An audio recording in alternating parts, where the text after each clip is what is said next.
Hi guys, आज जो book पढ़ने जा रही हूँ इस बुक का नाम है 2 in 1 चैप्टर 2 साल 1999 की तरह उत्सव मनाएं। यह प्रश्न वह कौन सा महत्वपूर्ण सत्य है जिसे कुछ लोग सहमत हैं? इस प्रश्न का सीधा उत्तर दे पाना मुश्किल है।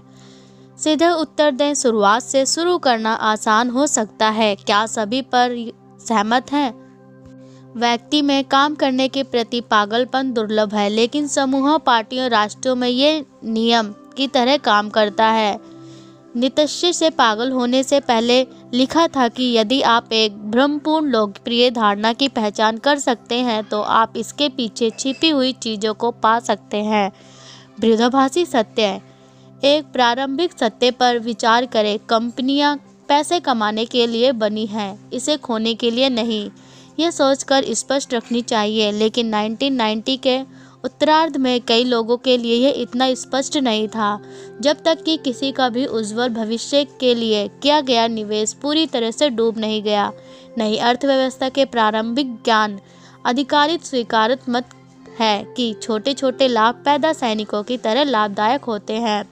परंपरागत मान्यताएं हैं कि केवल हमें नुकसान के समय ही बीती बातें की जांच करने की याद आती है। जब भी कोई बड़ा नुकसान होता है तो यह बुलबुले की शांति की होता है, लेकिन जब यह बुलबुले दिखाई देने लगे तो हमें मैदान नहीं छोड़ना चाहिए। 1929 के बाद 90 के दशक का इंटरनेट बूम सबसे बड़ा बुलबुला था। इसमें टेक्नोलॉजी के बारे में हमारे सभी स्थापित विश्वासों की तरह नहस कर दिया गया था। स्पष्ट रूप से सोचने का पहला कदम यह है कि हम अतीत के बारे में क्या जानते हैं। 90 के दशक का संक्षिप्त इतिहास। 90 के दशक की एक अच्छी छवि है।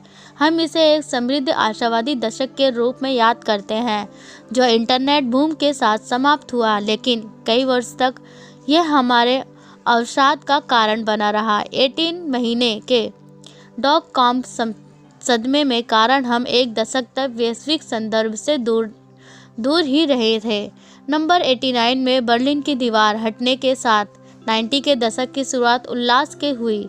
यह अल्पकालिक था। 1990 के दशक संयुक्त राज्य अमेरिका में मंदी का दौरा था। तकनीकी रूप से मंदी मार्च 1990 में समाप्त हुई, लेकिन इसकी गति धीमी थी और जुलाई 1929 तक बेरोजगारी बढ़ती रही। मैन्युफैक्चरिंग सेक्टर पूरी तरह से पुनर्जीवित नहीं हुआ। सेवा क्षेत्र की अर्थव्यवस्था में बदलाव लंबा और दर्दनाक था। 1942 से 1994 के अंत तक बहुत ही उदासीनता का समय था। इन दिनों केबल टीवी पर मात्र मोगादिशु सोमालिया में मित्र अमेरिकी सैनिकों के समाचार ही प्रसारित होते रहते थे। वैश्वीकरण और अमेरिकी प्रतिस्पर्धा के बारे में चिंता और ज़्यादा तब होने लगी जब रोजगार का बहाव मैक्सिको की तरफ तेज हो गया। इन निराशावादी माहौल ने तत्कालीन राष्ट्रपति बुश को कार्य से बाहर कर दिया गया और रोम पेरेसो की 1992 में लगभग 20% वोटों से लोकप्रिय जीत हुई। साल 1912 में थियोडोर रूजवेल्ट के बाद वह तृतीय पक्ष के जिम्मेदार के लिए सबसे अच्छी जीत रही, लेकिन जो निर्णय जैसे बैंड, तेज संगति और हेरोइन आदि की और सांस्कृतिक आकर्षण से भी आशा या आत्मविश्वास प्रतिबंधित नहीं होता था। सिलिकॉन वैली भी सुस्त महसूस कर रही थी। जापान सेमीकंडक्टर युद्ध जीत रहा था। यूजर फ्रेंडली वेब ब्राउज़र न होने की वजह से इंटरनेट अभी तक आंशिक रूप से चल रहा था, लेकिन इसका वाणिज्यिक उपयोग 1992 के अंत तक प्रतिबंधित था। जब मैं 1985 में स्टैनफोर्ड पहुंचा, तब वहां पर कंप्यूटर साइंस की बजाय इकोनॉमिक्स विषय सबसे लोकप्रिय था। विश्वविद्यालय परिसर से ज़्यादातर लोग इसकी तकनीकी क्षेत्र की मूर्खतापूर्ण, यहाँ तक कि इसके बारे में बात करने वाले को गंवार तक कह दिया गया था। इंटरनेट ने सब कुछ बदल दिया। मोज़ेक ब्राउज़र को आधिकारिक तौर पर नंबर 1993 में रिलीज कर दिया गया था, जिससे लोग नियमित इंटरनेट का प्रयोग करने लगे थे। मोज़ेक नेटस्कोप में बदल गया, जिसने 1994 के अंत में अपने नेविगेटर ब्राउज़र को जारी किया। 12 महीने के अंतर की नेविगेटर इतना मशहूर हो गया कि जनवरी 1995 में ब्राउजिंग बाजार का उपयोग को 20% से बढ़ाकर 80% कर दिया। नेटस्कोप अगस्त 1995 में अपना आईपीओ लाने में सक्षम हो गया था, भले ही वह अभी तक लाभदायक स्थिति में नहीं था।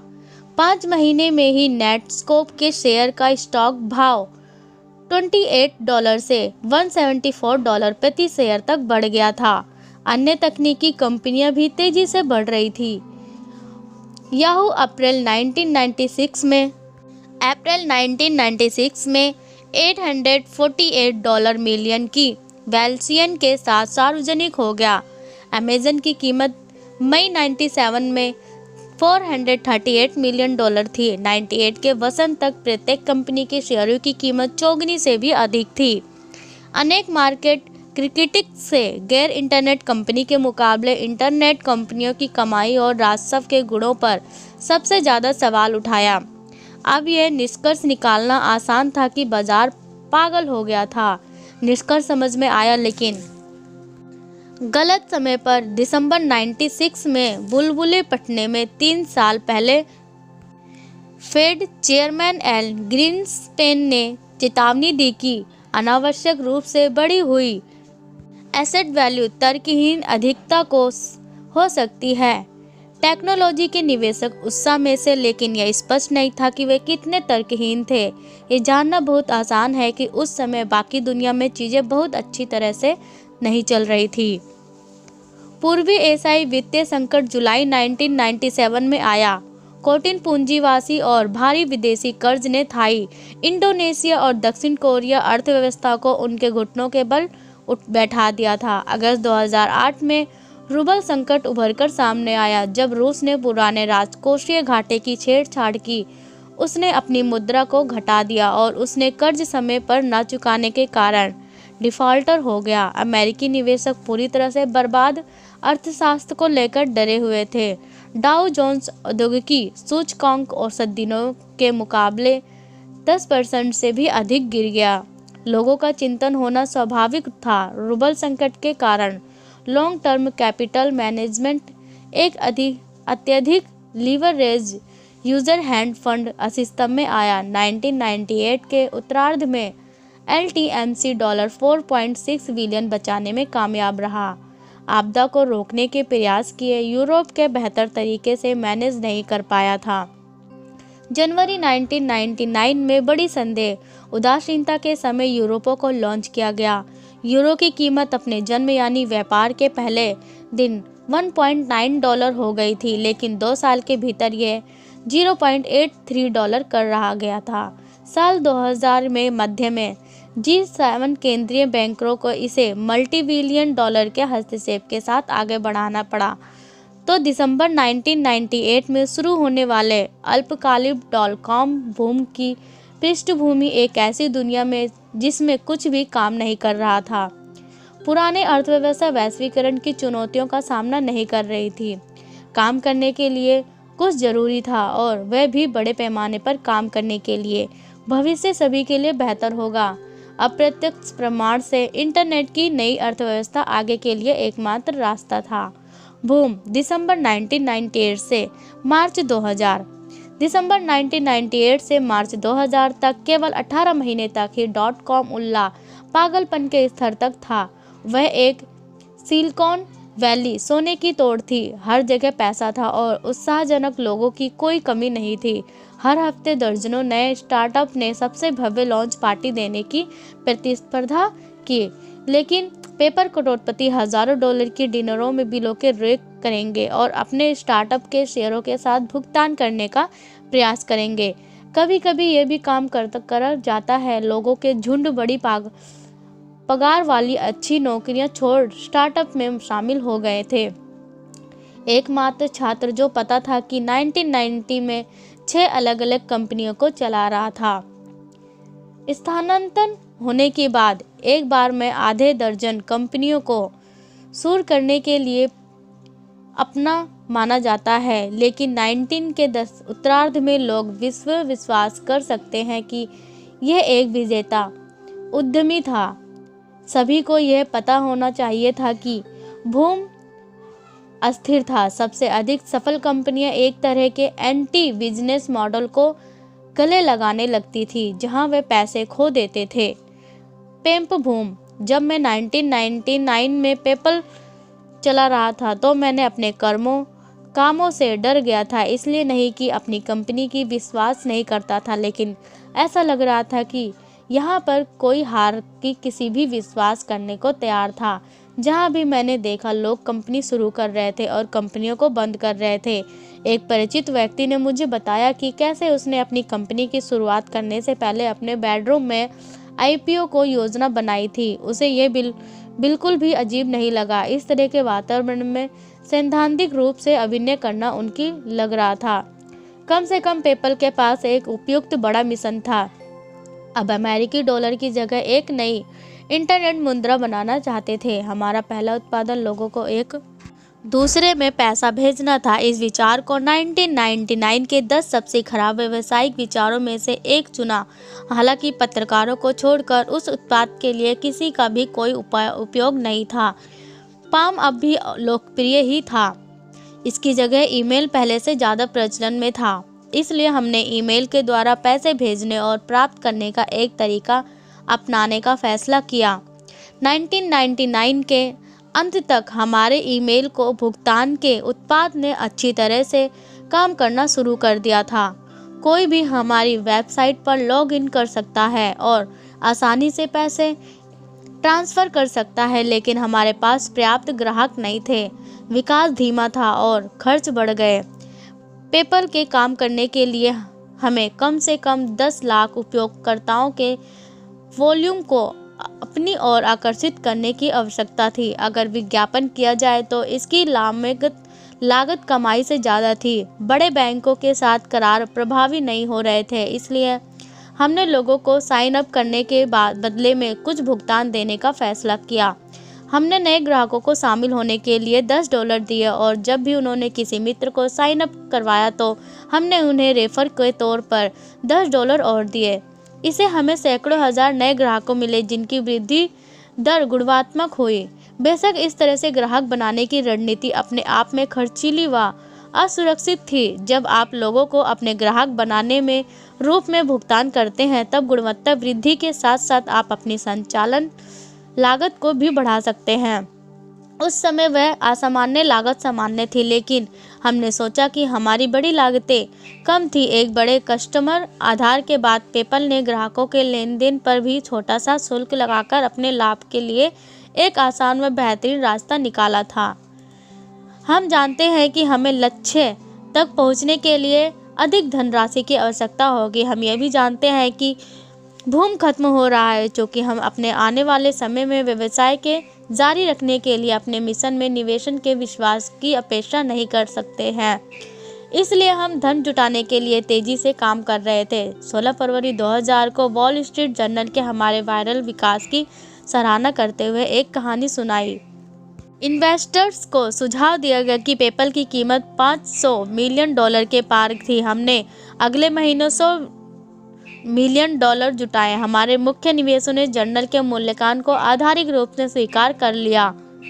एक दक्षिण कोरियाई फर्म ने बिना पहले कोई सौदेबाजी किए या किसी दस्तावेज पर हस्ताक्षर किए बिना मुझे $5 मिलियन वायर किए गए थे। जब मैंने पैसे वापस करने की कोशिश की तो उन्होंने मुझे बताया कि इसे कहां भेजना है। मार्च 2000 में जब हमने अपने आप को मार्केट में स्थापित कर बेचना शुरू किया तब इसमें पेपल की सफलता मिली शुरू हो गई थी। जैसे ही हमने सौदे की डील फाइनल करना शुरू किया तब बूम का बुलबुला फट गया।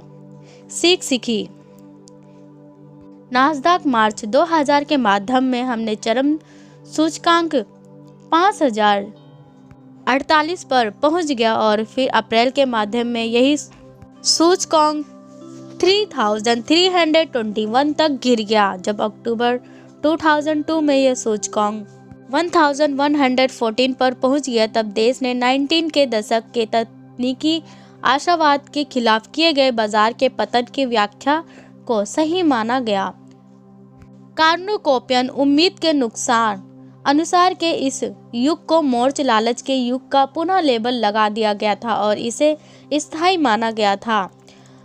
हर किसी ने भविष्य को मालिक रूप से अनिश्चितता के रूप में मानना सीखा और अपनी योजनाएं तिमाहियों के बजाय वर्षों में मापा जाने लगा। वैश्वीकरण ने भविष्य की आशा के रूप में प्रौद्योगिकी को बदल दिया। 1990 के दशक में फॉर्म ब्रिक टू किल विचार ने उम्मीद के अनुसार काम नहीं किया। निवेशक ईंटों यानी BRIC यानी वैश्वीकरण पर वापस लौट गए। नतीजा इस बार रियल एस्टेट के रूप में एक और बूम का बुलबुला। पहला, सिलिकॉन वैली के साथ फंसे उद्यमियों ने डॉट कॉम दुर्घटना से 4 बड़े सबक सीखे जो आज भी व्यापारी वर्ग को मार्गदर्शन देते हैं। पहला, वृद्धिशील प्रगति। बड़े लक्ष्य ने बूम के बुलबुले फुलाए, इसलिए उन पर ज़्यादा निर्भर नहीं होना चाहिए। कोई भी जो कुछ महान करने में सक्षम होने का दावा करता है वह संदेह में होगा, और जो भी कोई दुनिया को बदलना चाहता है वह अधिक विनम्र होना चाहिए। छोटे वृद्धिशील कदम एकमात्र सुरक्षित मार्ग हैं। दूसरा, नरम व लचीले रहो।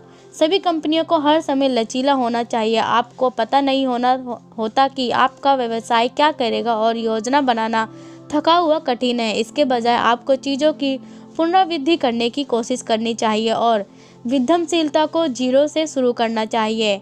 तीसरा, प्रतियोगिता में सुधार करें। समय से पहले एक नया बाजार बनाने की कोशिश मत करो। आपके पास एक वास्तविक व्यवसाय है, ये जानने का एकमात्र तरीका है कि पहले से ही मौजूदा ग्राहक से शुरुआत करना है। इसलिए आपको सफल प्रतिस्पर्धियों द्वारा पहले से ही पहचाने जाने योग्य उत्पादों में सुधार करने अपनी कंपनी का निर्माण करना चाहिए।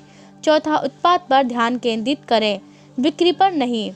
यदि आपके उत्पाद के बेचने के लिए विज्ञान का सेल फोर्स की आवश्यकता है तो यह पर्याप्त नहीं है। नई तकनीकी मुख्य रूप से उत्पाद के विकास से संबंधित होती है, वितरण के बारे में नहीं। गिरावट के दौर में विज्ञापन अपर्याप्त होते हैं, इसलिए केवल टिकाऊ तकनीकी के ही असल विकास है। ये सब स्टार्टअप दुनिया में सिद्धांत बन गए हैं। जो लोग उन्हें अनदेखा करेंगे उन्हें साल 2000 में आने वाली प्रौद्योगिकी दुर्घटना को आमंत्रित करने वाले माना जाएगा। और फिर भी उसके विपरीत सिद्धांत शायद अधिक सही है। पहला, तुच्छता से साहस का जोखिम उठाना बेहतर है। दूसरा, योजना न होने की तुलना में खराब योजना बेहतर है। तीसरा, प्रतिस्पर्धा बाजार लाभ कम करते हैं। चौथा, बिक्री उतनी ही महत्वपूर्ण है जितनी कि उत्पाद। यह सच है कि प्रौद्योगिकी के एक ही बबल था। 90 का उत्थान अभिमान करने का समय था। लोग 0 से 1 तक में विश्वास करते थे, लेकिन वास्तव में बहुत कम स्टार्टअप वहां पहुंच रहे थे और कई लोग इसके बारे में केवल बात ही करते रहे और कहे नहीं। लेकिन लोगों ने सोचा कि कुछ न करने से तो अच्छा है कि कुछ करने के तरीके खोजे जाएं। मार्च 2000 का बाजार अपने उच्च शिखर पर था, कम स्पष्ट लेकिन अधिक महत्वपूर्ण सफलता की चोटी भी थी। लोगों ने इसमें भविष्य देखा कि हमने तकनीकी कितनी दूर व सुरक्षित रूप से वहां पहुंचने में मदद करेगी। हमें अभी भी नई तकनीकी की आवश्यकता है और हमें इसे पाने के लिए कुछ 1999 की आवश्यकता है और हमें पाने के लिए कुछ 1999 की अभिमान शैली और उत्साह की भी आवश्यकता होगी। अगली पीढ़ी की कंपनियों का निर्माण करने के लिए हमें दुर्घटना के बाद बनाए गए वॉचडॉग जैसे स्वभाव को त्यागना होगा।